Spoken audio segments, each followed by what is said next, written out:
नमस्कार। मैं Anuj Kumar, department of botany Buddha PG college, assistant professor पद पे कार्यरत हूँ। मैं यहाँ एक इकोलॉजी का वेल नोन टॉपिक जो है ग्रीन हाउस इफेक्ट, इसको डिस्कस करने जा रहा हूँ। जहाँ तक मेरा अनुमान है और मान के आइए, सभी लोगों को ज्ञात है कि ग्रीन हाउस इफेक्ट, दूसरे शब्दों में इसके इफेक्ट को हम लोग कह लें जैसे कि ग्लोबल वार्मिंग, इससे सभी लोग परिचित हैं। इसको मैं थोड़े से इसके इम्पॉर्टेंट पॉइंट को जो मैं डिस्कस करने जा रहा हूँ, तो सबसे पहले मैं डिस्कस करता हूँ what is the green house effect. जैसा कि वेल नोन है, बहुत सारे एटमॉस्फेयर में गैसेस हैं, हम लोग जानते हैं, जैसे नाइट्रोजन है, ऑक्सीजन है, मीथेन है, कार्बन डाइऑक्साइड है। और जैसा कि पहले से भी ज्ञात है हम लोगों को, शुरुआती दौर से हम लोग पढ़ते आ रहे हैं कि कुछ जो आधारभूत गैसेज हैं, जैसे कि नाइट्रोजन, ऑक्सीजन, इनका जो है एटमॉस्फेयर में एक फिक्स कंसंट्रेशन है। जैसे कि नाइट्रोजन का हम लोग फिक्स कंसंट्रेशन है, जो कि अब धीरे धीरे बढ़ता जा रहा है। ऑलरेडी इट इज नोन है, it is 78%। Oxygen is almost about 20%। Carbon dioxide की बात करें हम लोग, तो हमारे एटमॉस्फेयर में करीब 3.5% जो है एग्जिस्ट करता है। वैसे अदर्स गैसेस भी बहुत सारे कंट्रीब्यूट करते हैं हमारे एटमॉस्फेयर में, अदर गैसेस, जैसे कि 0.5%। ये तो करीब करीब नोन डेटा है। अब धीरे धीरे कंसंट्रेशन जो है नाइट्रोजन का बढ़ता जा रहा है, ऑक्सीजन का घटता जा रहा है, कार्बन डाइऑक्साइड का कंसंट्रेशन बढ़ता जा रहा है, अदर गैसेस का भी कंट्रीब्यूशन धीरे धीरे एटमॉस्फेयर में बढ़ता जा रहा है। जैसा कि इसके नाम से ही इंडिकेट है, ग्रीन हाउस इफेक्ट। तो ग्रीन हाउस इफेक्ट, इसका क्या इफेक्ट है, इसके पहले हम लोग जान लेते हैं कि what is the green house और ये किससे रिलेटेड है। तो ग्रीन हाउस का लिटरली मीन्स है कुछ गैसेज हैं, जैसे कि सबसे पहले आप इसको ले लेते हैं कार्बन डाइऑक्साइड, नाइट्रोजन का oxide, methane, carbon fluorocarbon, water vapours. ये गैसेज जो है, इनको हम कहते हैं लिटरली ग्रीन हाउस गैसेस, है ना।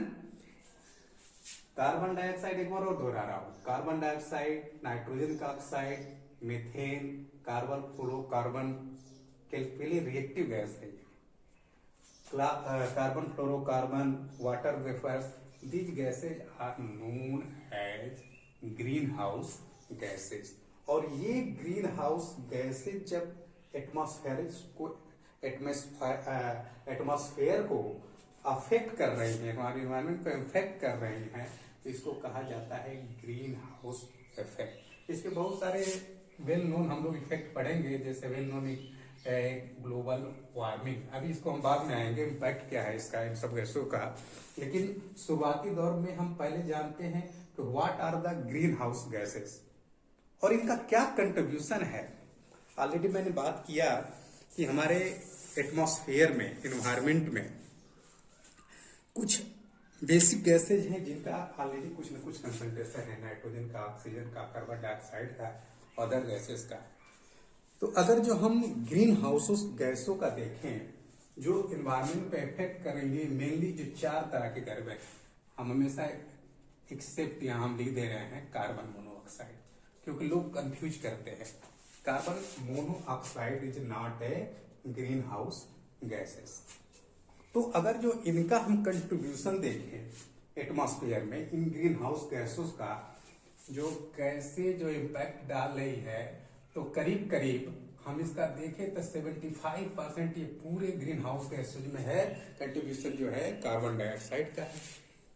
दूसरा जो है कंट्रीब्यूटिंग करने वाली जो है नाइट्रोजन का ऑक्साइड, जैसा कि हम देख रहे हैं एटमॉस्फेयर में हम लोग एक ये हेल्थी इन्वायरमेंट में नाइट्रोजन 78% है, लेकिन धीरे धीरे बढ़ता जा रहा है ना।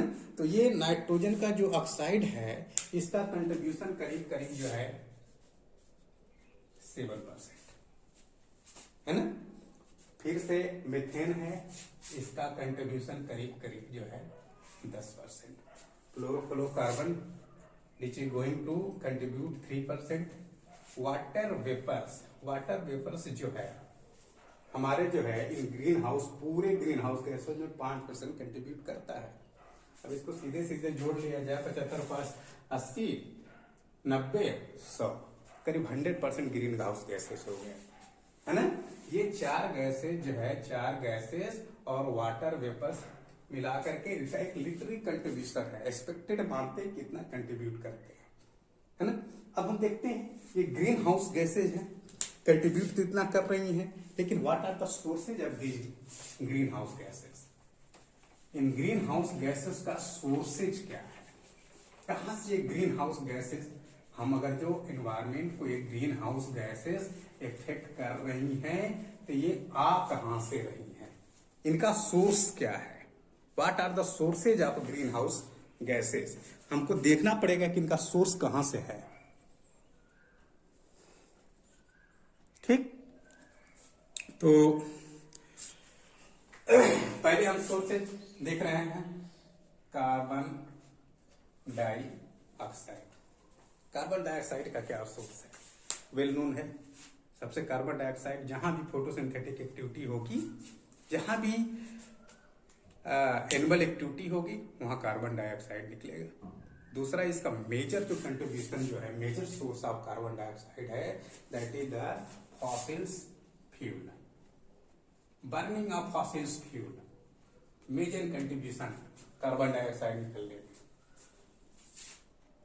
दूसरा जो है इसका natural gases, natural gases are the sources of another carbon dioxide sources. Oil splitting, ये भी कार्बन डाइऑक्साइड का सोर्सेज है हैं? फिर हम देख रहे हैं दूसरी गैसेज जो है नाइट्रोजन का ऑक्साइड, इसका क्या सोर्स है। नाइट्रोजन के ऑक्साइड का सबसे वेल नोन सोर्स जो है आपका जो है life stocks, life stocks of foods. Life stocks of food जो है the sources of the nitrogen oxides. और जो वेल नोन है इस आधुनिकता के युग में, सबसे अगर जो कोई नाइट्रोजन का ऑक्साइड जो है कंट्रीब्यूट कर रहा है तो they are the nitrogenous fertilisers. सारे आजकल के फर्टिलाइजर, जितने भी मॉडर्न फर्टिलाइजर्स बन रहे हैं हमारे प्रोडक्टिव को इंक्रीज करने के लिए एग्रीकल्चर में, they are nitrogen, they are will source of nitrogen oxide. Nitrogen oxide को बढ़ावा दे रहे हैं हम, प्रोडक्टिव को बढ़ाने के लिए नाइट्रोजन ऑक्साइड का फर्टिलाइजर यूज कर रहे हैं, और ये नाइट्रोजनस फर्टिलाइजर्स जो है नाइट्रोजन के ऑक्साइड को इंक्रीज कर रहे हैं। दूसरा सोर्स बात कर लेते हैं, तीसरा जो है मीथेन का। मीथेन की सोर्स की बात कर रहे हैं, अब कार्बन डाइऑक्साइड यहां से हटाते हैं तो मीथेन, मीथेन मीथेन गैस सुना होगा ना,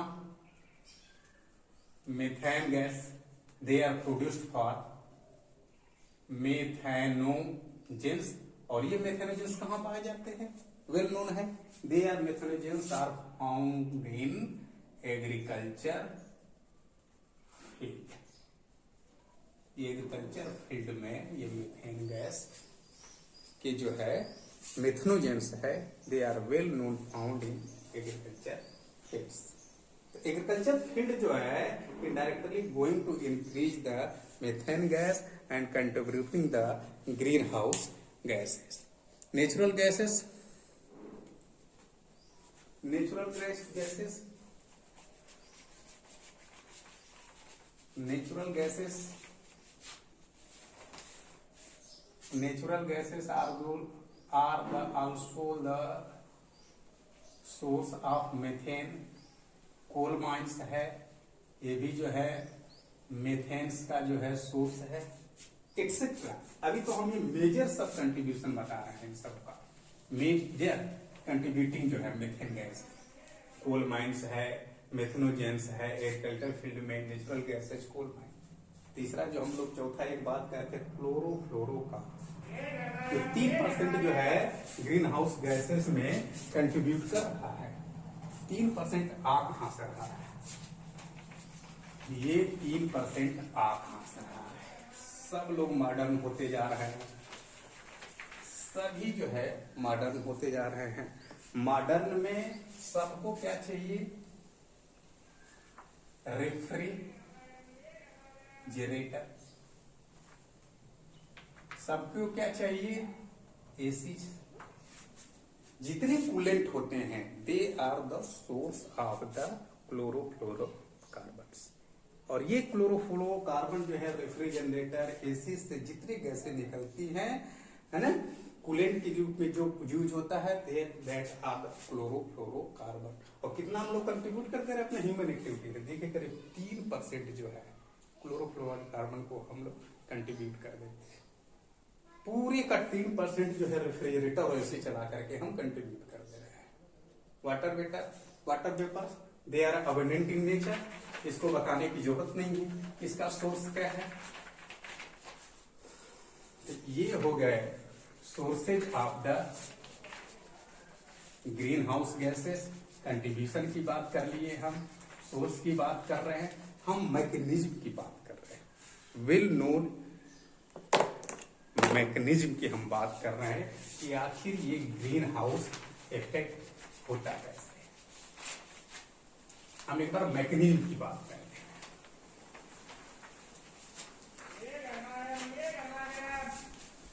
मैकेनिज्म की बात कर रहे हैं। मैकेनिज्म को डिस्कस करने से पहले मैं एक चीज डिस्कस करना चाहता हूं, पता नहीं ना, हम जानते हैं जैसे कि हमारा जो है एटमॉस्फेयर कई लेयरों में बटा हुआ है, कई लेयरों में बटा हुआ है, और इस लेयर का हम लोग कुछ न कुछ नाम रखे हुए हैं। जैसे 6 से 20 किलोमीटर, इसको कहते हैं हम लोग ट्रोपोस्फेयर, ठीक। अप टू 50 किलोमीटर इसको हम लोग कहते हैं स्ट्रेटोस्फियर, ठीक। इसके बाद 50 से अप टू 80 किलोमीटर हम लोग इसको कहते हैं मीजोस्फीयर,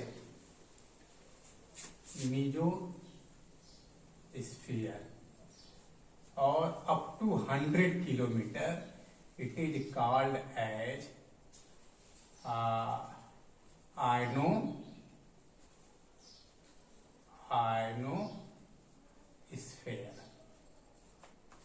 ठीक। हम एटमॉस्फेयर को एक बांट दिए हैं, जहां से ये 6 से 20, इसमें 8 किलोमीटर को एक और भी कंट्रीब्यूशन कर सकते हैं, दैट इज हो जाता है बायोस्फीयर, अप टू 8 किलोमीटर। यहाँ बायोस्फीयर हम यहाँ कर दे रहे हैं, 6 से है, 6 से 20 किलोमीटर, ये 20 है, तो करीब यहाँ पे मान लीजिए 8 किलोमीटर करीब में जो है ये है बायोस्फीयर।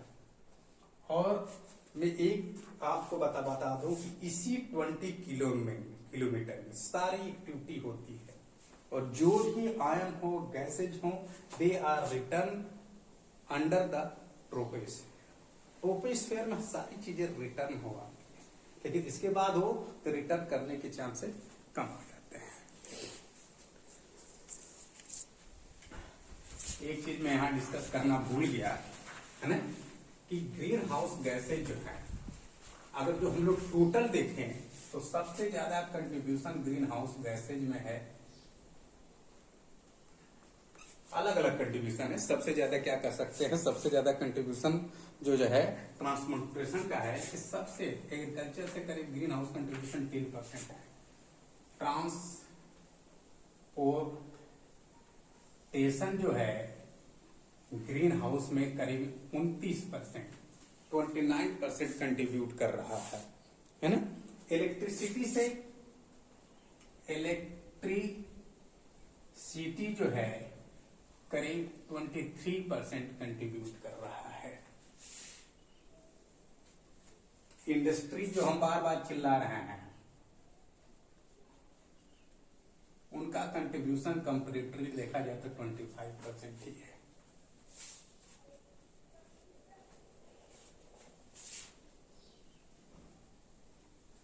इसका कंट्रीब्यूशन करीब 25% इलेक्ट्रिसिटी, सबसे ज्यादा इसका कंट्रीब्यूशन करीब 23% है। तो these are the scenario going to contribute green house gases. सबसे ज्यादा जो transportation, two wheelers are the main causes of the green house gases.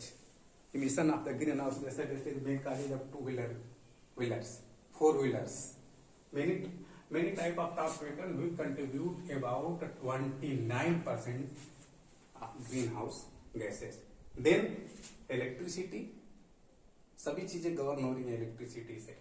दूसरा फिर इंडस्ट्रीज, और इसके बाद एग्रीकल्चर भी हमारा, जैसे मिथेनोजेंस है, नाइट्रोजनस ऑक्साइड है, they are also contributing 10% of greenhouse gases. अब हम इसकी मैकेनिज्म की बात कर लेते हैं कि what are the mechanism of the green house gases. फिर इसके बाद जो है इसकी इफेक्ट की बात करते हैं। जैसा कि हमने बताया कि हमारे पास जो है एटमॉस्फेयर में को हम कई लेयरों में बांट चुके हैं, जैसे कि ट्रोपोस्फेयर, स्ट्रेटोस्फेयर, आयनोस्फेयर और क्या है मीडियोस्फेयर और ionosphere. Green house effect is the phenomena of troposphere. It is a phenomena of troposphere. इसमें होता क्या है, बड़ा इंटरेस्टिंग है। इसमें होता क्या है, ये मान लेते हैं हम अर्थ,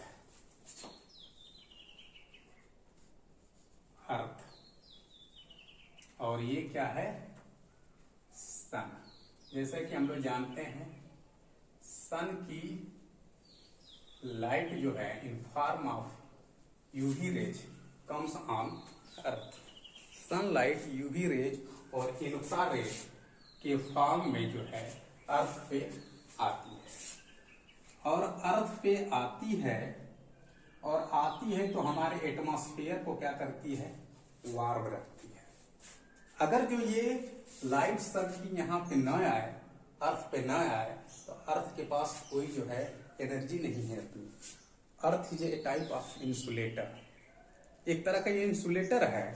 तो यहाँ पे आए एनर्जी का इंसुलेटर है, और ये लाइट अर्थ पे आती है, और अर्थ पे आती है तो ये यूवी सन अर्थ को क्या करती है, वार्म करती है। अगर जो ये इसका एवरेज टेम्परेचर करीब इस पूरे अर्थ का जो है 15 डिग्री सेंटीग्रेड है। अगर जो ये लाइट अगर जो सन की अर्थ पे नहीं आती तो इसका टेम्परेचर जो है -50 डिग्री होता। जैसा कि जब भी आई जीवन का वो हुआ था, उत्पत्ति हुआ था, उस समय बड़ा कोल्ड था। तो ये कहा जा रहा है ये हमारे सन का average temperature about 15 degree centigrade है। अगर ये टेम्परेचर सनलाइट यहाँ नहीं आती तो इसका टेम्परेचर क्या होता, -80 डिग्री होता। ठीक, एक तो ये हमारे लिए क्या थी, पॉजिटिव थिंग्स थी, पॉजिटिविटी थी कि सन रेज आती है और अर्थ को वार्म रखती है। ठीक, हम जैसा कि जानते हैं, अभी हम बात की है कि करीब 20 किलोमीटर पे, करीब जो है 20 किलोमीटर, इसको हम हटा दिए हैं कि don't be confuse here.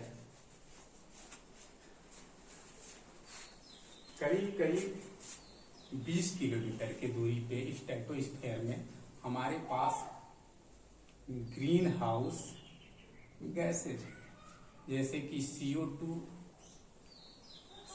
CH4, nitrogen का ऑक्साइड और वाटर वेपर।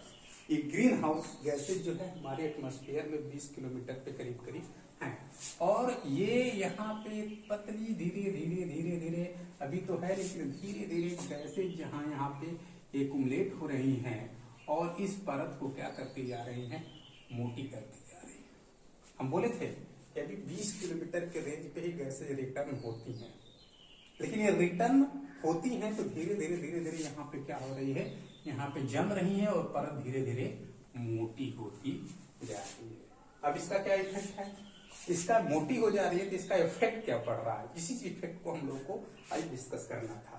यहाँ ग्रीन हाउस गैसेज है, पतली धीरे धीरे इसकी परत क्या होती जा रही है, मोटी होती जा रही है, और ये मोटी हो जा रही है तो इफेक्ट डाले, क्या इफेक्ट डाल रही है, यहाँ से सन रेज आती है और अर्थ इंसुलेटर है, फिर क्या हो जाती है, लौट जाती है।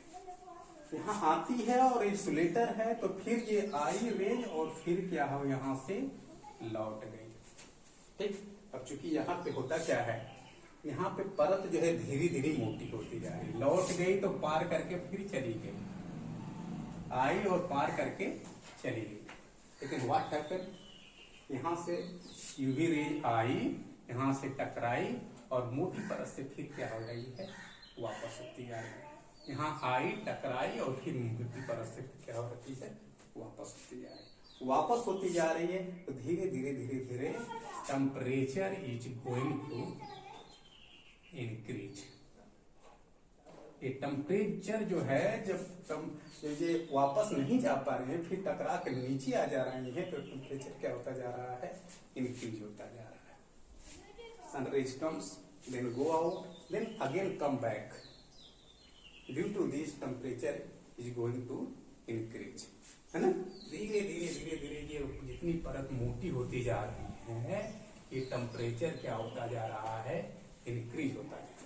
हम इसकी और भी तो बातें करेंगे, है ना, लेकिन अभी जो है यहीं पे एक चीज मैं डिस्कस कर रहा हूँ कि जब टेम्परेचर इंक्रीज करती जा रही है तो ये चीजें क्या हो रहा है, अरे ये जो है वापस चली आ रही है तो वापस चली जा रही है, और तो यहीं रुक जा रही है तो टेम्परेचर इंक्रीज करते जा रहा है। लेकिन कुछ ही दिन ऐसा होगा कि जो इधर से जाने में जो अगर रोक रहा है ये, तो ये लेयर आने में भी रोकने लगेगा, रोकने लगेगा। इसके चलते धीरे धीरे सन जो है दिखना जो है कम हो जाएगा। तो we discuss about the impact. अब ऐसा हो रहा है तो इसका इम्पैक्ट क्या हो रहा है, व्हाट आर द इम्पैक्ट, मैं ही पे डिस्कस कर दे रहा हूं। What are the impact, impact of green house gas. सबसे बड़ा वेल नोन जो है इसका इम्पैक्ट है, that is the global warming. Global warming ये आ रही है, फिर जा रही है, फिर वापस आ जा रही है। इसके चलते धीरे धीरे टेम्परेचर क्या हो रहा है, इंक्रीज कर रहा है, और टेम्परेचर इंक्रीज कर रहा है तो day by day the temperature of globe is going to be increase. It's okay.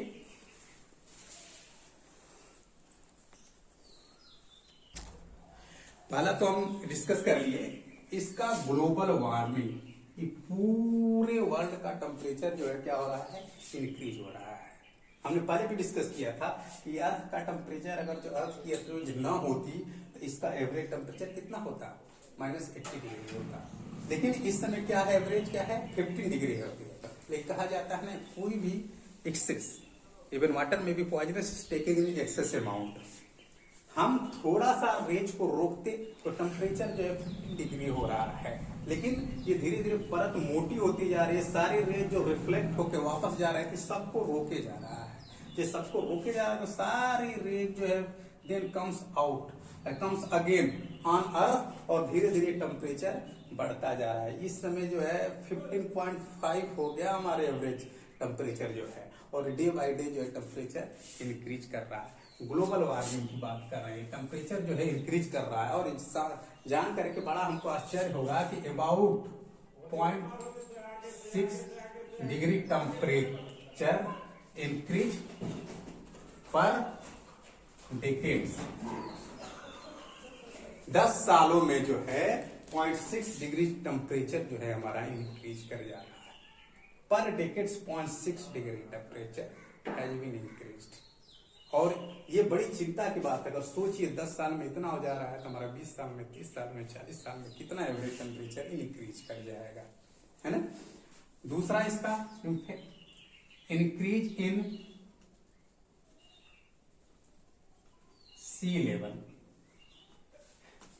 जब टेम्परेचर इंक्रीज कर रहा है तो ग्लेशियर क्या है, पिघल रहा है। बड़े बड़े जो है बर्फ के गोले, बर्फ जो पड़े हुए ग्लेशियर है वो धीरे धीरे पिघल रहा है। और जब ग्लेशियर पिघल रहा है, और इसका भी रेट है 10 सेंटीमीटर पर डिकेड्स, 6 to 10 सेंटीमीटर पर डिकेड्स ये जो है ग्लेशियर पिघल रहा है।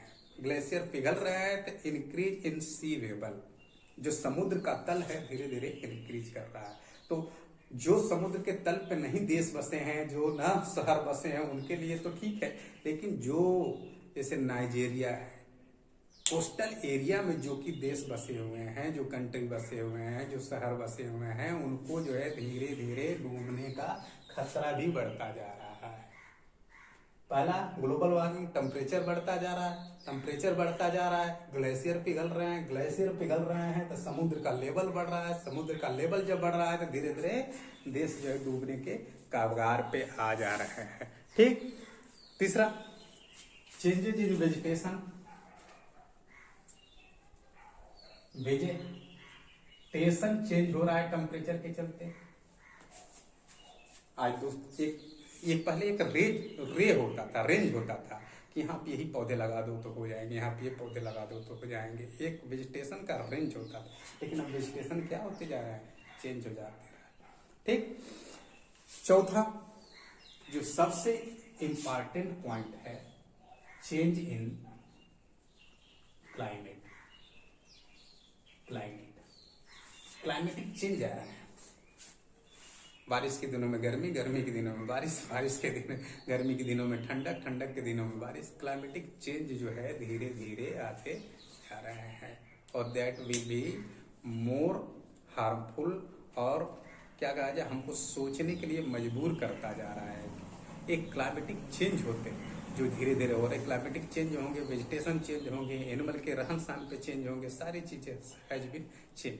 प्रोडक्टिव जो है आपकी कम होती जाएगी, प्रोडक्टिव डिफर होती जाएगी, है ना। क्लाइमेटिक चेंज हो गया। जितने मेराइन इकोसिस्टम है, मेराइन इकोसिस्टम ये डिस्टर्ब हो रहा है। जो एडाप्टेशन था जिसका ठंडे पानी में रहने का, ठंडे जगहों पर रहने का, वो इकोसिस्टम गोइंग टू टोटली जो है चेंज्ड।